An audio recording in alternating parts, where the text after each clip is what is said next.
নৃত্যে নায়ক নায়িকা ভেদের পৃথক পৃথক রূপে প্রদর্শন করা হয়। কারণ প্রাচীনকাল থেকেই পৃথক পৃথক রূপে প্রদর্শন করার প্রচলন দেখা যায়। এই ভেদ শাস্ত্রকাররা অত্যন্ত সুন্দরভাবে বর্ণনা করেছেন। নৃত্যশিল্পী সেগুলোকে নিজভাবে অভিনয়ের মাধ্যমে সাজিয়ে তোলেন, যেটা অত্যন্ত দর্শনীয় হয়ে ওঠে। কোনো নৃত্যে বা নাট্যে প্রধান চরিত্র স্ত্রী বা পুরুষকেই নায়ক নায়িকা বলা হয়। কত্থক নৃত্যশিল্পী নায়ক ও নায়িকা দুই চরিত্রেই অভিনয় করে থাকেন। এইভাবে তিনি কখনো কৃষ্ণ, কখনো বা রাধার চরিত্রে অভিনয় করে থাকেন।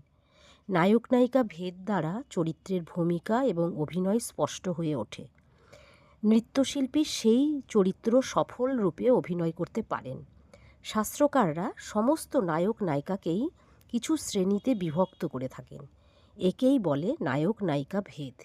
অতএব একজন কুশল নৃত্যশিল্পী নায়ক নায়িকা ভেদের জ্ঞান থাকা অত্যন্ত আবশ্যক বলেই মনে করা হয়।